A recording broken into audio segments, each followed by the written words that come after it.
Now we are going to talk about the brain haemorrhage. ठीक है, आपने नाम सुना होगा कि ब्रेन हेमरेज हो गया। ठीक है, तो ब्रेन हेमरेज होता क्या है इसके बारे में हम जानेंगे। ठीक, ये आपको पता है कि ये अपना सेंट्रल नर्वस सिस्टम है। सेंट्रल नर्वस सिस्टम में तीन कवरिंग्स होती हैं, दैट इज पाया मैटर, एरेक्नॉइड मैटर और ड्यूरा मैटर। ठीक, इन सब के बीच में कुछ स्पेस होता है। जो ड्यूरा मैटर होती है वो डबल लेयर में होती है। ठीक है, तो जो बाहरी जो लेयर होती है इसको बोलते हैं पेरियोस्टियम लेयर। ठीक है, जो अंदर वाली होती है उसको बोलते हैं मेनिंजियल लेयर। यहां पर देख रहे हैं आप सेपरेट हो रही है। ठीक, और जो एरेक्नॉइड मैटर है ये देख रहे हैं ग्रीन कलर से, इसके अरेक्नॉइड मैटर और ड्यूरा मैटर के बीच में स्पेस है, इसको बोलते हैं सब ड्यूरल स्पेस। इन दोनों लेयर के बीच में स्पेस है, इसको बोलते हैं सब इपिडर्मल स्पेस, इपिड्यूरल स्पेस। और इन दोनों के बीच में अरेक्नॉइड मैटर और पाया मैटर के बीच में स्पेस है, इसको बोलते हैं सब अरेक्नॉइड स्पेस। इसी स्पेस में ही सेरिब्रो स्पाइनल फ्लूइड जो होता है वो फ्लो करता है। ठीक, अब अगर सबसे पहले हेमरेज की बात करें, ठीक है, तो वो होता है एक इपीड्यूरल स्पेस के अंदर एक हेमरेज हो जाता है जिसको बोलते हैं इपीड्यूरल हेमरेज। ठीक है, इपीड्यूरल हेमरेज होता क्या है, ठीक, देखते हैं। इपीड्यूरल हेमरेज होता क्या है, एक्चुअली में ये आपको पता है कि there is no space in these two layers. ठीक है, स्पेस नहीं है, लेकिन पोटेंशियल स्पेस होता है।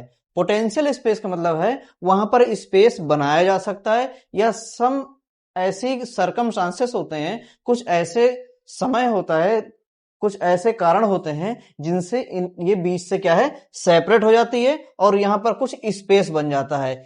अच्छा, जो इपीड्यूरल स्पेस है इसी स्पेस से हो करके कुछ आर्टरी और वेन्स जाती हैं। ठीक है, आर्टरी और वेन्स क्या है, जाती हैं। अगर यहां पर सेपरेट करें, ठीक, तो उन आर्टरी और वेन्स को बोलते हैं क्या, मेनिंजियल आर्टरी एंड वेन्स। ठीक है, ये रेड कलर से ये हमने क्या शो किया है, this is artery red colour से जो कैरी करती है क्या, ऑक्सीजनेटेड ब्लड। और ये है वेन, ठीक है, जो ड्रेन करती है डीऑक्सीजनेटेड ब्लड को। ठीक है, कहां ड्रेन करती है, इसमें वेनस साइनस में। अब यहां पर क्या देख रहे हैं आप, सेपरेट है। इन सम सर्कमस्टांसेस अगर किसी को चोट लगती है टेम्पोरल बोन में, टेम्पोरल बोन क्या है, एक वीक बोन है, ये कनपटी है, समझ लीजिए कि ये आपके अगर ये कान है, ठीक है, ये कान है, तो ये कनपटी क्या हुई, ये हो गई। ठीक है, ये पोर्शन यहां पे अगर हिट होता है, कोई अगर मारता है या फिर बाई एक्सीडेंट गिर जाते हैं कोई, तो यहां पर जो वेन्स और आर्टरी हैं ये रप्चर हो जाती हैं। जब ये रप्चर हो जाती हैं, अब ये कहां पर प्रेजेंट हैं, इपीड्यूरल स्पेस में। अब इपीड्यूरल स्पेस में जब रप्चर होंगी तो यहां क्या होगी, ब्लीडिंग स्टार्ट हो जाएगी, खून रिसना शुरू हो जाएगा, लीकेज हो जाएगा। ठीक है, अब लीकेज जब होगा तो यहां पर क्या है, ब्लड भरने लगेगा। ठीक, ये जो ब्लड है भरने लगेगा, कितना भरेगा, देखिए ये क्या है, स्कल बोन, क्या है ये, स्कल बोन, स्कल बोन है ये। ओके, स्कल बोन से चिपकी हुई है बाहर की लेयर, ठीक है, जिसको बोलते हैं पेरियोस्टियल लेयर। ये आपको पता है कि बोन जो होती हैं, स्कल बोन, यहां पर कुछ सूचर होते हैं। ठीक है, क्या होते हैं, सूचर हो जाते हैं, इनको क्या बोलते हैं, सूचरल लिगामेंट। ओके, तो सपोज दैट कि सूचरल लिगामेंट एक यहां तक है, जहां पर सूचरल लिगामेंट होता है वहां पर ये जो लेयर होती है हाईली कॉम्पैक्ट होती है, बिल्कुल जुड़ी हुई, तो वहां से सेपरेट नहीं हो सकती है। ठीक है, मान लीजिए कि एक सूचरल लिगामेंट यहां पर है, एक सूचरल लिगामेंट यहां पर भी हो सकता है। ठीक है, ये क्या है, सूचरल लिगामेंट है। अब यहां पर भी हाईली कॉम्पैक्ट है। अब होता क्या है, जहां तक ये सूचरल लिगामेंट नहीं है, यहां पर नहीं है, इस स्पेस में ये ब्लड जो है वो भरना शुरू हो जाता है, ये, और कुछ ऐसी स्ट्रक्चर बन जाती है।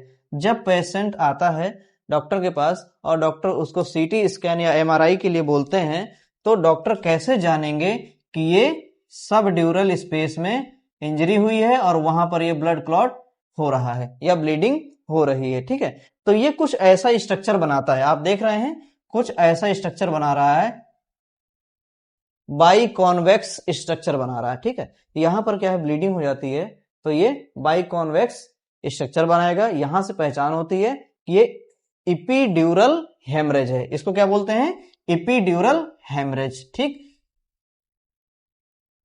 इपीड्यूरल हेमरेज, ओके। तो ये हो गया एक टाइप का हेमरेज, ठीक। अब अगर हेमरेज कहीं भी इस ड्यूरामेटर और अरेक्नॉइड मैटर के बीच में अगर होता है, ठीक है, मान लीजिए कि यहां पर कोई आर्टरी या वेन रप्चर हुई है और यहां पर अगर हीमेटोमा क्रिएट होता है, ये भी चिपकी हुई होती है, अगर यहां पर किसी प्रकार का कोई हीमेटोमा क्रिएट होता है, ठीक है, तो इसको बोलते हैं क्या, सब ड्यूरल हीमेटोमा। क्या बोलेंगे इसको, सब ड्यूरल हीमेटोमा।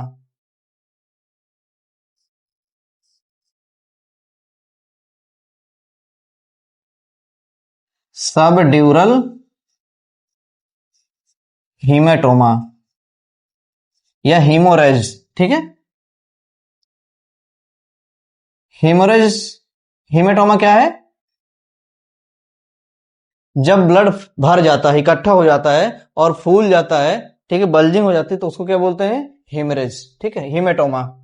तो इसको क्या बोलेंगे, सब ड्यूरल हेमरेज, ठीक। नेक्स्ट आप देख रहे हैं कि ये सब अरेक्नॉइड मैटर है। क्या है, सब अरेक्नॉइड स्पेस।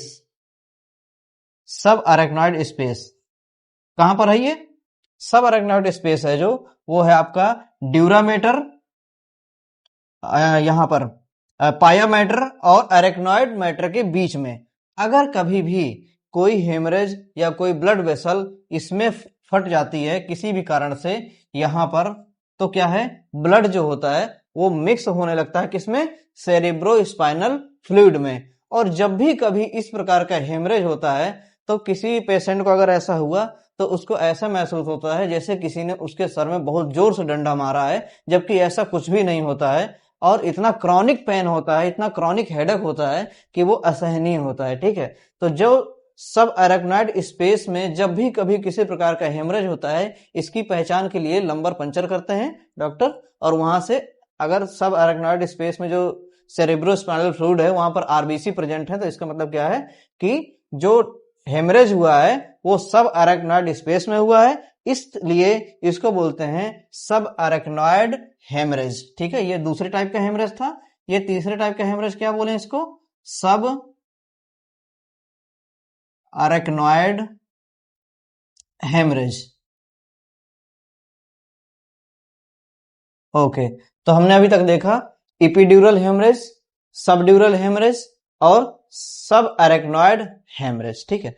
लास्ट और मोस्ट कॉमन जो हेमरेज है वो है सेरिब्रो, ये सेरिब्रम है, जो सेरिब्रम के अंदर अगर किसी प्रकार का हेमरेज होता है, ठीक है, अगर ये होता क्या है, इसका कारण क्या है, सबसे मेन कारण इसका क्या है, high blood pressure, chronic blood pressure की वजह से अगर सेरिब्रम में यहां पर कहीं पर अगर हेमरेज होता है, ठीक है, यहां पर कहीं पर हेमरेज होता है, इसको बोलता है इंट्रा सेरिब्रल हेमरेज, ठीक है, इंट्रा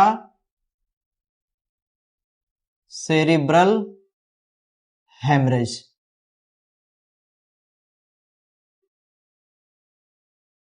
ओके, तो अब आपको पता है कि हेमरेज कितने प्रकार के होते हैं। हमने 4 प्रकार के हेमरेज देखे यहां पर, इपीड्यूरल हेमरेज, सबड्यूरल हेमरेज, सब अरेक्नॉइड हेमरेज और इंट्रा सेरिब्रल हेमरेज, ठीक है। इंट्रा सेरिब्रल हेमरेज बहुत फाइन माइन्यूट आर्टरीज होती हैं यहां पर, ठीक है, वो जब फट जाती हैं, रप्चर हो जाती हैं, इसका मुख्य कारण क्या है, 80% केस में हाई ब्लड प्रेशर की वजह से, ठीक है, हाइपर टेंशन की वजह से ये जो ब्लड वेसल्स होती हैं वो रप्चर हो जाती हैं और यहां पर इंट्रासेरिब्रल हेमरेज हो जाता है।